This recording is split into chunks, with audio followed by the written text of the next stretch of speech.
Hello friends, welcome to my channel English wise learning. I am Pratibha. अपने इस channel पर मैं आपको इंग्लिश की कुछ बहुत ही useful phrases, phrasal verb, idioms, proverbs जैसे कुछ और भी इंपॉर्टेंट चीजों के बारे में बताऊंगी, जिसका यूज करके आप अपने इंग्लिश को और भी इम्प्रेसिव बना सकते हैं। तो चलिए वीडियो स्टार्ट करते हैं। आज हम उन इडियम्स के बारे में जानेंगे जिसका यूज हम अपने खुशी को और अपने दुख को एक्सप्रेस करने के लिए कर सकते हैं। जैसे कि जब आप खुश होते हैं तो आप सिंपली इंग्लिश में क्या बोलते हैं? आई एम हैप्पी, है ना? और जब आप दुखी होते हैं तो आप क्या बोलते हैं कि आई एम सैड, है ना?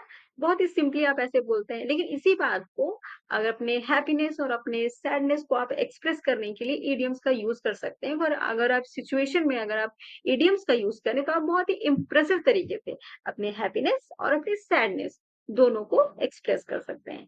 तो चलिए स्टार्ट करते हैं। तो हम सबसे पहले शुरुआत करेंगे हैप्पीनेस से, यानी कि खुशी से। ठीक है? तो हम सबसे पहले 3 ऐसे इडियम्स के बारे में जानेंगे जिनका यूज हम तब कर सकते हैं जब हम खुश हों या कि बहुत खुश हों। ठीक है? तो सबसे फर्स्ट इडियम है इन सेवेंथ हेवन। जैसे कि जब हम बहुत खुश होते हैं, ठीक है? ऐसी सिचुएशन होगी, हमने कुछ बहुत बड़ा हासिल कर लिया हो, ठीक है? कोई बहुत बड़ी अचीवमेंट हुई है, तो हम कैसे कहते हैं हिंदी में कि आज तो मैं ना खुशी के मारे 7वें आसमान पे हूँ। आज तो मैं शायद इस दुनिया में सबसे खुशी इंसान हूँ। ऐसा कुछ बहुत ही बड़ा जब हमारी लाइफ में होता है ना, हम बहुत खुश होते हैं, तो उस सिचुएशन पे आप इस इडियम का यूज़ कर सकते हैं। चलिए हम एग्जाम्पल के थ्रू देखते हैं इसे सेंटेंस में कैसे यूज करना है। After getting the top rank in the exam I was in seventh heaven. चलिए हम सेकेंड इडियम देखते हैं। सेकेंड इडियम है टिकल्ड पिंक। ये थोड़ा वो सिचुएशन होती है ना जब हम किसी कुछ नया करने जाते हैं, ठीक है?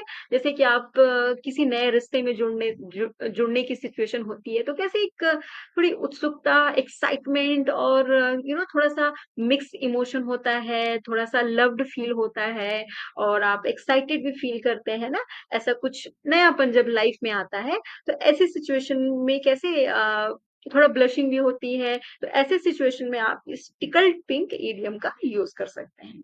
चलिए हम एग्जाम्पल के थ्रू देखते हैं इसे सेंटेंस में कैसे यूज करना है।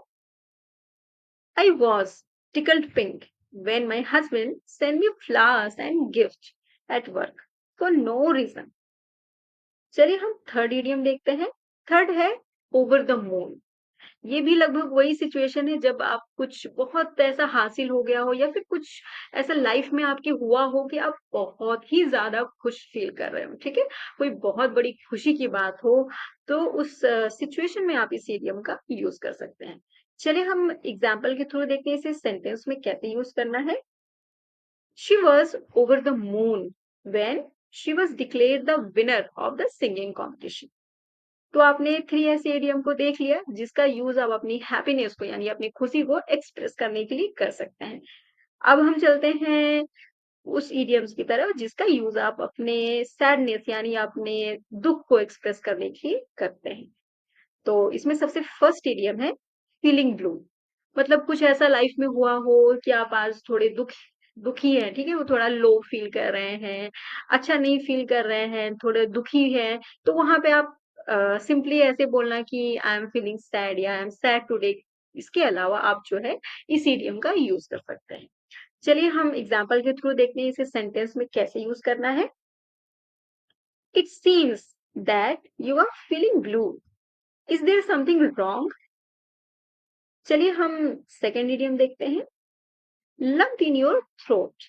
ये देखिए वो सिचुएशन होती है ना जबकि बहुत इमोशनल कोई बात हुई हो, ठीक है? आपको किसी ने कुछ कह दिया हो या फिर कोई आपसे दूर चला गया हो या कभी-कभी नहीं होता कि हम कोई इमोशनल मूवी देख लेते हैं तो हम उसको देख के हमारी आँखें भर आती है ना, हमारा गला भारी हो जाता है ना।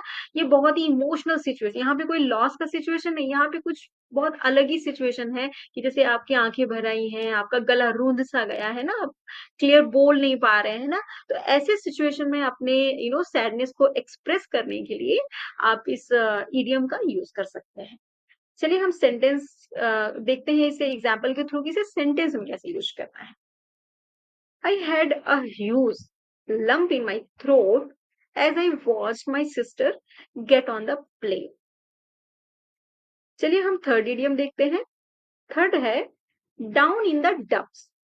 ये ऐसी सिचुएशन है जब लाइफ में हमारा कोई बहुत बड़ा काम जो है हाथ से निकल गया हो, या आप ऐसे कह सकते हैं ना, किसी चीज़ में आपको हार मिल गई हो, आप बहुत लॉस हो गया हो ना, कभी-कभी नहीं होता किसी बिज़नेस में लॉस हो गया है, या कोई काम आपके हाथ से निकल गया है ना, ऐसे सिचुएशन में अपने दुःख को एक्सप्रेस करने के लिए आप इस इडियम का यूज़ कर सकते हैं।